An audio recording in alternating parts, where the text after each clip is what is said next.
Ano nga ba itong krimen ng plunder? Bakit kinakasuhan ito si Senator Marcoleta?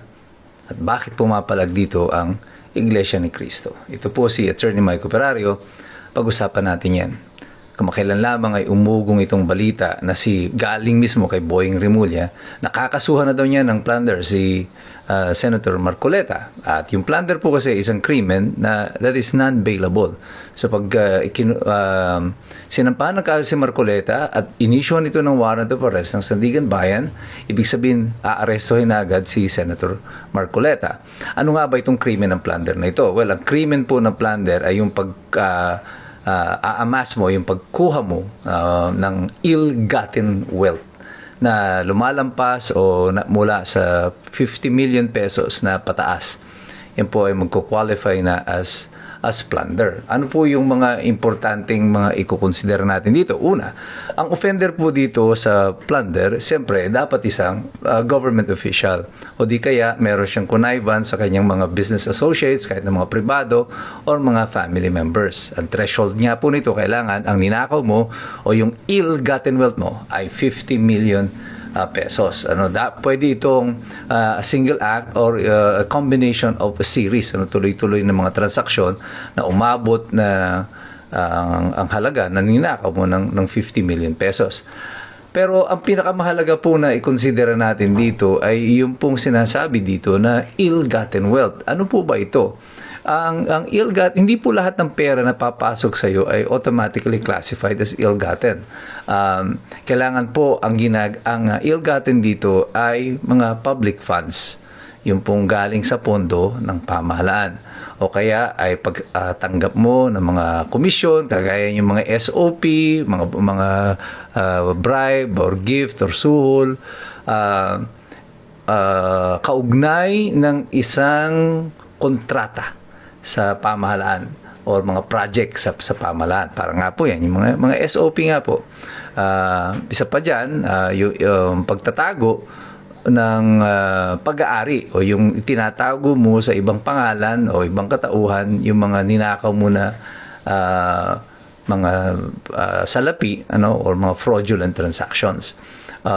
Taking advantage of your official position. Ikaw ay ginagamit mo yung posisyon para payamanin ang iyong sarili.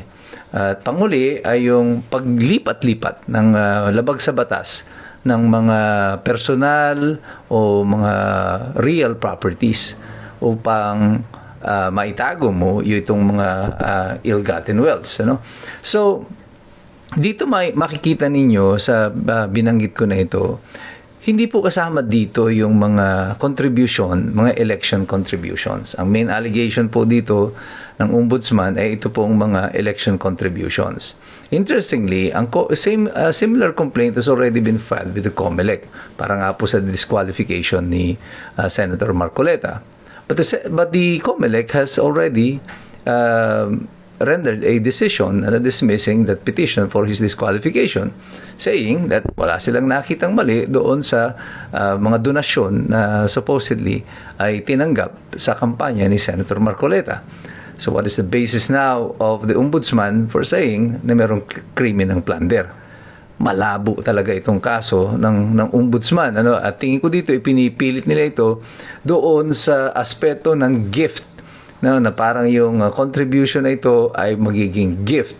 However, dito sa batas po sa plunder, yung pong regalo na tinanggap mo ay dapat may kaugnayan sa mga government contracts or projects. Kung wala itong naging kapalit na government contracts or projects, hindi pa rin ito magiging krimen ng plunder.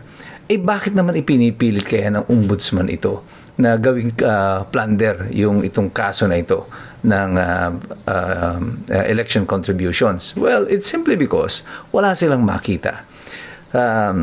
Dito sa maiksing kasaysayan ng ombudsman sa administrasyon ni Marcos, mukhang ang trend nila dito talaga ay yung guluhin nila yung malinaw, pinapalabo yung malinaw na. At ang katwiran nila dyan, wala pa namang Supreme Court decision tungkol dyan kung ito nga ay classified as ill-gotten wealth, yung mga contribution. So, subukan natin ngayon kasi baka naman lumusot.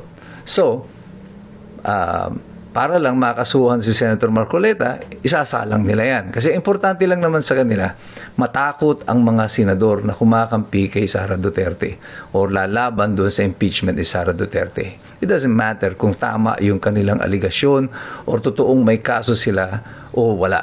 Ang mahalaga lang, itong magkaroon ng harassment doon sa mga senador at iniisip nila na kagaya ni Senator Villanueva, kagaya ni Chis Escudero, ay baka matakot din itong si Senator Marcoleta. But I think this is where they miscalculated everything.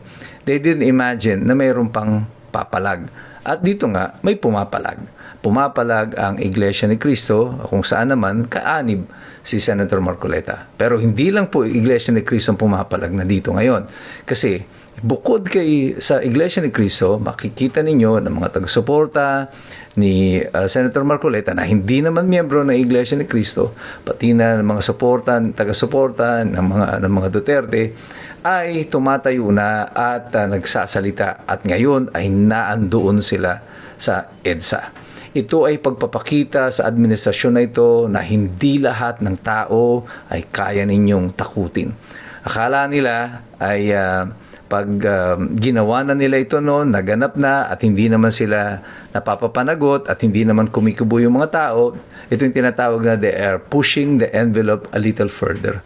Habang tayo ay nagbibigay at hindi natin sila nasasansala doon sa kanilang pag-abuso sa karapatan ng mga mamamayan, lalo na ng ating mga pinuno, ipinupush nila one step further itong kanilang aksyon. Ginawa na nila yan kay Rodrigo Duterte. President Digong, inaresto nila, ininterpret nila yung batas. At ngayon, nasa Korte Suprema, pero habang wala pa, nakuha na nila si Rodrigo Duterte. They filed an impeachment complaint against Sara Duterte. Although palpak yung kanilang complaint, they pushed the envelope further. Kaya lang, pumasok ang Supreme Court, dinismiss yung petition, yung kanilang impeachment. Pumasok ulit dito yung kay Bato de la Rosa. Same formula. No? So, feeling nila, nagkakaroon ng mga rally, pero ang strategy nila is, pag nagdeklara ng rally, ang grupo ng mga Duterte, sasabayan nila ito ng sarili nilang rally and they will appropriate yung mga venue, kukunin nila yung mga venue. Kagaya ng ginawa nilang pinakahuli, itong White Ribbon Rally na ito. At ang sa pantaha kasi nila dito, kapag ginulo mo itong rally na ito, magsagawa ka ng sarili mong rally, automatically the people will be divided. But what they did not count on is that hindi sasama at hindi magpapauto yung Iglesia ni Cristo dito sa sinasabing imbitasyon di umano para sa White Ribbon Rally. And I think that was the right decision because yan ay hindi naman talaga intention nila papanagutin yung mga magnanakaw. Ang intention lang ng White Ribbon Rally na yun ay guluhin yung naratibo at ang itulak ay ang naratibo ng Malacanang. And this is where we are right now. People are complaining because they have pushed the envelope a little too far. Malinaw na wala kayong basihan sa batas para sa plunder. Alam nyo yan. Alam yan ng taong bayan. Alam din yan ng Iglesia ni Cristo. At alam ng lahat kung bakit pilit ninyong inaaresto at nilalagyan ng kaso ang mga taong wala namang kasalanan habang yung mga tunay na magnanakaw hanggang ngayon ay malaya pa. Tingnan ninyo ang disparity nito. Tingnan ninyo yung sinasabi ng Iglesia ni Cristo na selective justice. Totoo po ito. I agree with this observation by the Iglesia ni Cristo. Because yung mga main plunderers, kagaya nila Bonoan, nila Alcantara, nila Bryce Hernandez, nila sina Yusek, yung undersecretary, lahat sila ginawang state witness. Lahat na lang ng mga kumampi sa administrasyon at na magtuturo ng kanilang naritibo ginawang state witness. At itong mga nag-iimbestiga at tunay na tumutulak para mapanagot ang mga totoong may kasalanan, kagaya ni Senator Marcoleta, kinakasuhan. But we are watching, we are now moving sapagkat patuloy tayong nakikialam, tayo'y patuloy nakikilos, patuloy mag-aaral sapagkat alam nating lahat, mahirap makialam ang taong walang alam. God bless you. God bless us all. Mabuhay ang Republika ng Pilipinas. See you all in EDSA.